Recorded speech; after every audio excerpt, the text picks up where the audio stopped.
মধ্যপ্রাচ্যের রাজনৈতিক মানচিত্রে নতুন মোড়। এক সময়কার শত্রুতা ভুলে এখন কৌশলগত মিত্র হল ইরাক ও ইরান। অতীতে রক্তক্ষয়ী যুদ্ধে জড়ানো এই দুই মুসলিম দেশ এবার এক যুগে আঞ্চলিক নিরাপত্তা ও স্থিতিশীলতা রক্ষায় প্রতিশ্রুতিবদ্ধ হয়েছে।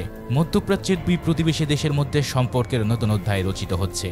তেহরানে আয়োজিত এক যৌথ সংবাদ সম্মেলনে ইরাকের জাতীয় নিরাপত্তা উপদেষ্টা কাসিম আল আরাজি নতুন ঘোষণা দেন। তিনি বলেন, ইরাকের মাটি বা আকাশ সীমা কখনোই কোনো দেশকে, বিশেষ করে ইরানকে হুমকির মুখে ফেলতে ব্যবহার করতে দেয়া হবে না।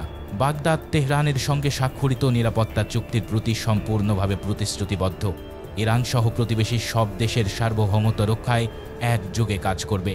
কাসিম আল আরাজি বলেন, আমরা স্পষ্টভাবে জানাতে চাই, ইরাকের ভূমি বা আকাশ কোনো দেশ ব্যবহার করে প্রতিবেশী রাষ্ট্রের নিরাপত্তা বিঘ্নিত করতে পারবে না। ইরাকের আকাশ সীমা শান্তি ও স্থিতিশীলতার প্রতীক হিসেবে থাকবে। ইরানের সর্বোচ্চ জাতীয় নিরাপত্তা পরিষদের সচিব আলী লারিজানির সঙ্গে এই বৈঠকটি অনুষ্ঠিত হয়। যৌথ সংবাদ সম্মেলনে লারিজানি জানান, ইরাকের সঙ্গে তার আলোচনা মূলত দুই দেশের নিরাপত্তা ও অর্থনৈতিক সম্পর্ক জোরদার করার বিষয়কে কেন্দ্র করেছিল। ইরানের শীর্ষ নিরাপত্তা কর্মকর্তা বলেন, আমাদের আলোচনায় নিরাপত্তা সহযোগিতার পাশাপাশি অর্থনৈতিক সম্পর্ক সম্প্রসারণের দিকেও গুরুত্ব দেওয়া হয়েছে। দুই দেশের স্থিতিশীলতা বজায় রাখলে গোটা অঞ্চলের ভারসাম্য টিকিয়ে রাখা সম্ভব। গত কয়েক মাসে মধ্যপ্রাচ্যে উত্তেজনা চরমে পৌঁছেছে। বিশেষ করে গেল জুনে ইসরায়েল তেহরানে সামরিক, পারমাণবিক ও বেসামরিক স্থাপনায় আকস্মিক হামলা চালায়। সেই হামলায় ইরানের শীর্ষ সামরিক কর্মকর্তা ও পরমাণু বিজ্ঞানীরা নিহত হন। ইরাক তখন জাতিসংঘ নিরাপত্তা পরিষদে আনুষ্ঠানিকভাবে অভিযোগ দায়ের করে। তারা জানায়, ইসরায়েল ইরাকের আকাশসীমা লঙ্ঘন করে ইরানে হামলা চালিয়েছে। সেই ঘটনার পর থেকেই ইরাক তাদের আকাশ ও সীমান্ত রক্ষায় নতুন নীতি গ্রহণের ইঙ্গিত দেয়।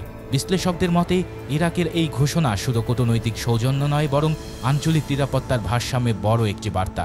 অতীতে ইরাক ইরান যুদ্ধের রক্তক্ষয়ী ইতিহাস থাকলেও বর্তমান প্রেক্ষাপটে তারা বুঝতে পারছে, সহযোগিতা ছাড়া স্থিতিশীলতা সম্ভব নয়। আন্তর্জাতিক সম্পর্ক বিশেষজ্ঞরা বলছেন, ইরান ও ইরাকের এই জোট আঞ্চলিক শক্তির ভারসাম্যে নতুন মাত্রা যোগ করবে। মধ্যপ্রাচ্যে মার্কিন প্রভাব কমে যাওয়ার পর ইরান নিজের অবস্থান শক্ত করতে চায়, আর ইরাকও চায় নিজ ভূখণ্ডে আর কোনো যুদ্ধ বা বাহ্যিক প্রভাব না আসুক। আন্তর্জাতিক বিশ্লেষকরা বলছেন, এই ঘোষণার মধ্য দিয়ে ইরাক স্পষ্ট করেছে যে তারা এখন আর কোনো শক্তির কাছে চাপগ্রস্ত নয়, বরং ইরানের সঙ্গে পারস্পরিক স্বার্থে এক নতুন নিরাপত্তা নীতি গড়ে তুলছে। বাগদাদ ও তেহরান এখন শুধু নিরাপত্তা নয়, অর্থনীতি ও জ্বালানি খাতেও ঘনিষ্ঠভাবে কাজ করতে চায়। দুই দেশের সীমান্ত বাণিজ্য, জ্বালানি সরবরাহ এবং পরিবহন নেটওয়ার্ক শক্তিশালী করার পরিকল্পনাও নেওয়া হয়েছে। ইরাকের পক্ষ থেকে বলা হয়েছে, ইরানের সঙ্গে সহযোগিতা শুধু কৌশলগত নয়, এটি জনগণের স্বার্থের টেকসই উন্নয়নের অংশ। এক সময়কার প্রতিদ্বন্দ্বী এই দুই দেশ এখন একই কণ্ঠে বলছে, আঞ্চলিক শান্তি ও পারস্পরিক সম্মানই হবে তাদের ভবিষ্যৎ নীতির ভিত্তি।